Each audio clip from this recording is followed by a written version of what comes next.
नमस्कार। Government college Etawah, assistant professor doctor रेखा कुमारी विश्वकर्मा,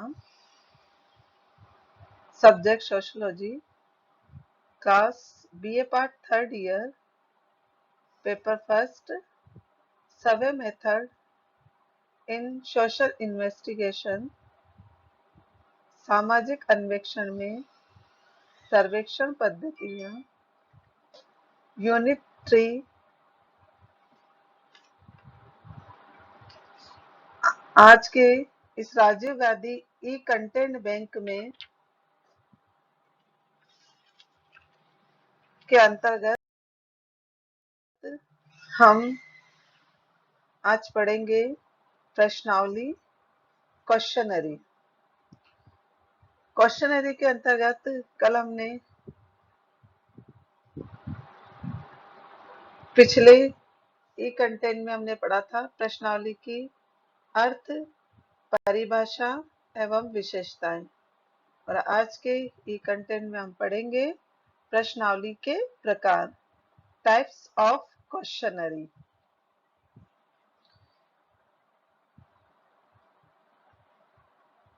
सामाजिक अनुसंधान में अनेक प्रकार की प्रश्नावली का प्रयोग किया जाता है। प्रश्नावलियों का वर्गीकरण अनेक आधारों को सामने रखकर किया गया है, जिसमें से मुख्य आधार निम्नलिखित है। On the base of information, सूचनाओं के आधार पर। जीएस लुंडबर्ग ने सूचनाओं के आधार पर प्रश्नावलियों को दो श्रेणी में बांटा है।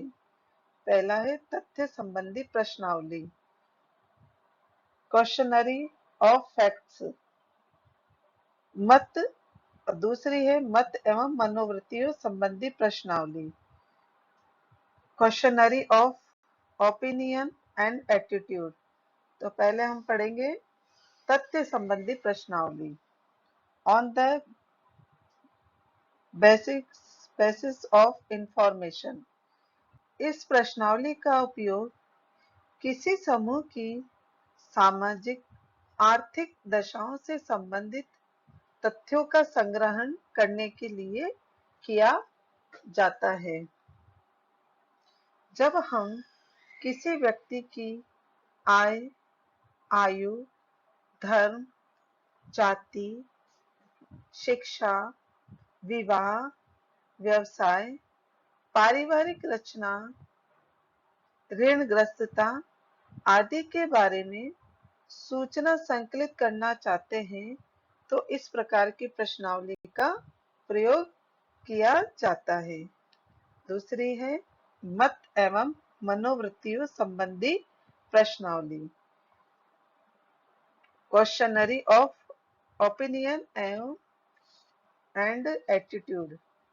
जब हम किसी विषय पर सूचनादाता की रुचि, राय, मत, विचारधारा, विश्वास एवं दृष्टिकोण जानना चाहते हैं, तो इस प्रकार की प्रश्नावली का प्रयोग करते हैं।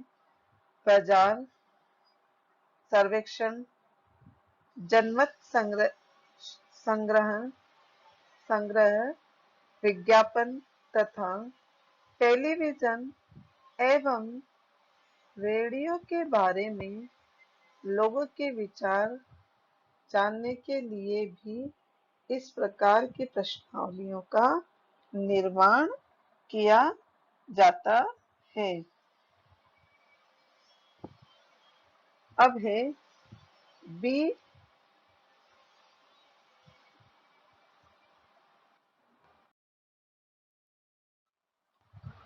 अब है प्रश्नावली का B type, on the basis of structure.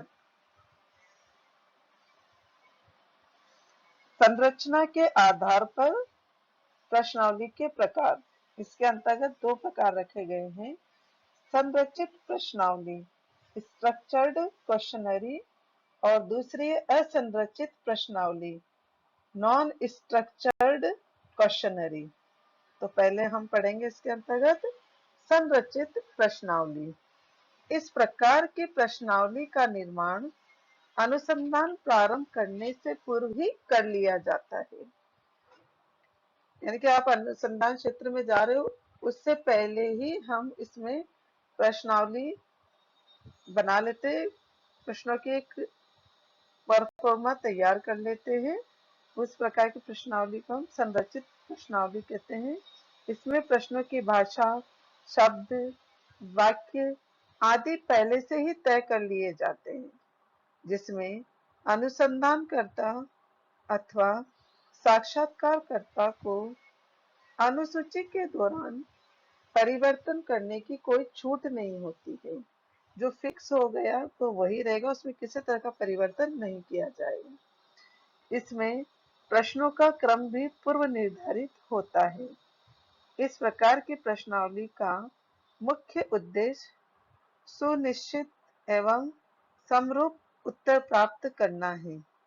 संरचित प्रश्नावली को परिभाषित करते हुए समाजशास्त्री श्रीमती पीवी यंग ने लिखा है कि संरचित प्रश्नावली वह होती है जिसमें कि निश्चित, ठोस तथा पूर्व निर्धारित प्रश्नों के अतिरिक्त ऐसे आवश्यक सीमित प्रश्न भी रहते हैं जो अपर्याप्त उत्तरों के स्पष्टीकरण करने या अधिक विस्तृत प्रत्युत्तर पाने के लिए आवश्यक होते हैं।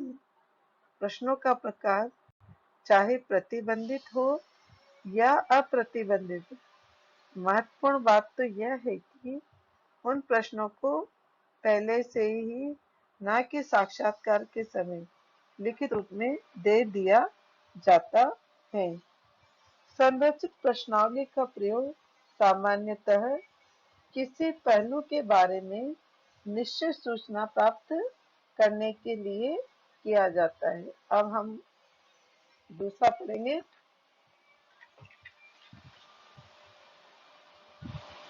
नॉन स्ट्रक्चर्ड क्वेश्चनरी, असंरचित प्रश्नावली। इस प्रकार की प्रश्नावली में पहले से ही प्रश्नों का निर्माण नहीं किया जाता है। जैसा कि हमने पढ़ा है, संरचित में तो पहले से ही प्रश्नों का निर्माण कर लिया जाता है। इसमें पहले से ही प्रश्नों का, और असंरचित में पहले से ही प्रश्नों का निर्माण नहीं किया जाता है। अर्थात इसमें पूर्व संरचित एवं निश्चित प्रश्न नहीं होते हैं, अपितु केवल उन विषयों अथवा बिंदुओं का उल्लेख होता है जिनके बारे में सूचना एकत्रित करनी है। जैसा कि उसमें तो संरचित भाषा वगैरह सब पहले से ही तय कर लिए होते हैं, इसमें नहीं होता है। उसमें से विषय, उन विषयों बिंदुओं का ही उल्लेख किया जाता है जिनके बारे में सूचना एकत्रित करनी है। इसमें वास्तव में प्रश्न लिखे नहीं होते हैं, केवल प्रश्नों के बारे में कुछ संकेत होते हैं। इसलिए इसे साक्षात्कार निर्देशिका भी कहा जाता है। असंरचित प्रश्नावली को साक्षात्कार निर्देशिका भी कहा जाता है, इंटरव्यू गाइड, क्योंकि इसे सूचनादाता के पास डाक द्वारा नहीं भेजा जा सकता। इसीलिए प्रश्नों के प्रचलित अर्थ की दृष्टि से यह वास्तव में प्रश्नावली ही नहीं है। हमारे समाजशास्त्री पीवी यंग के अनुसार संरचित प्रश्नावली में यद्यपि निश्चित विषय वस्तु अथवा विषय क्षेत्र होता है जिसके अनुसार साक्षात्कार करना है, परंतु साक्षात्कारकर्ता को प्रश्नों की रचना एवं स्वरूप निर्धारण करने में अधिक स्वतंत्रता होती है। इसी के साथ हम प्रश्नावली के सी प्रकार के बारे में पढ़ेंगे, जो कि प्रश्नों की प्रकृति के आधार पर, on the basic basis of nature of questions. प्रकृति प्रश्नों की प्रकृति के आधार पर प्रश्नावली को निम्न श्रेणियों में विभाजित किया गया है। पहला है प्रतिबंधित क्वेश्चनरी, क्लोज्ड क्वेश्चनरी, यानी प्रतिबंधित प्रश्नावली। इसके अंतर्गत हम पढ़ेंगे, इस प्रकार की प्रश्नावली में सभी प्रश्न प्रतिबंधित होते हैं, अर्थात प्रत्येक प्रश्न के साथ उसके संभावित वैकल्पिक उत्तर भी दिए जाते हैं। सूचनादाता को उपयुक्त विकल्प का चयन करके उस पर केवल एक टिक यानी कि राइट का निशान लगाना होता है। इस प्रकार की प्रश्नावली को बंद प्रश्नावली अथवा सीमित प्रश्नावली भी कहते हैं। वैकल्पिक प्रत्युत्तर का पूर्व संकेतन कर लिया जाता है, जिससे कि सारणीयन एवं सांख्यिकीय विश्लेषण सरल हो जाता है। आजकल अधिकांश अध्ययनों में इस प्रकार की प्रश्नावली का ही प्रयोग किया जाता है। इस प्रकार की प्रश्नावलियों को अंतिम रूप देने से पहले इनका पूर्व परीक्षण भी किया जाता है। सीन पायोयांग के मतानुसार प्रतिबंधित प्रश्नावली में प्राय पूछे गए प्रश्नों के प्रकरणतः उत्तर दिए जाते हैं। प्रतिबंधित प्रश्नावली के कुछ उदाहरण मैं आपको समझाना चाहूंगी, जैसे कि एक प्रश्न है, क्या आपको पता है कि सरकार में और सरकारी उद्योग धंधों में कुछ नौकरियां अनुसूचित जातियों के लिए सुरक्षित अथवा रिजर्व है, हाँ या नहीं? ये बांध दिया, अब इसमें से ही आपको जवाब देना होगा, या तो हाँ सुरक्षित है और या नहीं सुरक्षित नहीं है। तो आपको बांध दिया, इसलिए इसको कहते हैं प्रतिबंधित। उत्तर उसी में दिया हुआ होता है, उन विकल्पों में आपको बांध दिया जाता है और आपको उसी में से उत्तर देना होता है, इसलिए इसको प्रतिबंधित प्रश्नावली भी कहते हैं। अब मैं इसी का दूसरा है प्रकार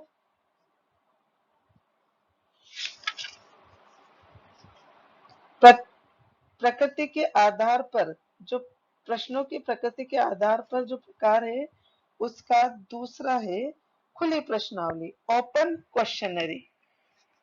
यह वह प्रश्नावली है जिसमें ऐसे प्रश्नों की रचना की गई है जिनके उत्तर असीमित अथवा अप्रतिबंधित होने से तथा उत्तरदाता को ठीक समझता है वह उत्तर लिख देता है। इस प्रकार की प्रश्नावली को असीमित प्रश्नावली अथवा अप्रतिबंधित प्रश्नावली भी कहा जाता है। इसका प्रयोग अधिकतर व्यक्तियों के मत अथवा राय जानने के लिए किया जाता है, क्योंकि ऐसे अध्ययनों में वैकल्पिक उत्तर पहले से ही देना संभव नहीं होता है। प्रश्न के नीचे कुछ स्थान सूचनादाता द्वारा दिए जाने वाले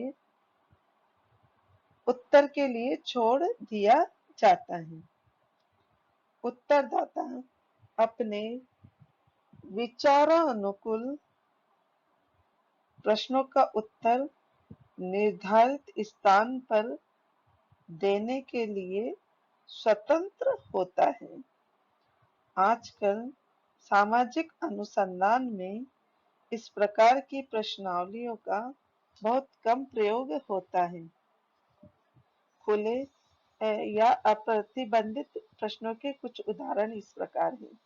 इसमें क्या, उसमें तो बांध दिया था आपको, जैसे कि वो क्वेश्चन जो था उसमें हाँ या नहीं, उसमें विकल्प दिए होते हैं, उसमें से एक उत्तर आपको ढूंढना होता है संरचित, है ना। तो वो प्रतिबंधित प्रश्नावली है। और खुली प्रश्नावली के अंतर्गत आपको बांधा नहीं जाता है, उसमें जो क्वेश्चन किया हुआ होता है उस तो उत्तरदाता उसका उसको स्वतंत्रता होती है उसका उत्तर देने के लिए, वो किसी भी प्रकार से दे। तो इसका एक उदाहरण मैं आपको देना चाहूंगी। गणतंत्र दिवस की परेड देखने में आपको आपको भी कोई कठिनाई हुई? यदि हुई तो वह किस तरह की? संक्षेप में लिखें। तो उसमें आप डॉट डॉट डॉट डॉट करके ऐसे खाली स्थान छोड़ दिया है, और अब वो अपना खुले विचारों से अपना उत्तर दे सकता है। उसको बांधा नहीं गया है कि हाँ आपको हुई है या नहीं आपको नहीं हुई है। तो जहां बांध दिया जाता है तो प्रतिबंधित प्रश्नावली, जहां बांधा नहीं जाता है तो वह है खुली प्रश्नावली। इसी प्रकार एक और उदाहरण मैं आपको इसका देती हूँ। यदि आप अनुसूचित जातियों के कल्याण के कार्यक्रमों के बारे में अपनी कुछ राय या सुझाव देना चाहते हैं तो कृपया लिखें। तो वह अपनी राय और सुझाव जिनके जानने होते हैं उसमें भी खुली प्रश्नावली का ही प्रयोग किया जाता है। इस खुली प्रश्नावली का ही प्रयोग किया जाता है। तो इसमें भी इसे बांधा नहीं गया है, वह स्वतंत्रता से उत्तरदाता अपना विचार व्यक्त कर सकता है।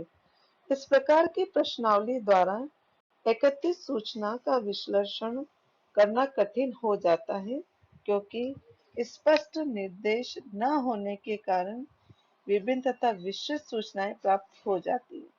साथ ही सूचनादाता उत्तर देते समय हो सकता है कि महत्वपूर्ण बातें छोड़ दे। अब है प्रकृति के आधार की तीसरी विशेषता, तीसरा प्रकार, मिक्स्ड क्वेश्चनरी, मिश्रित प्रश्नावली।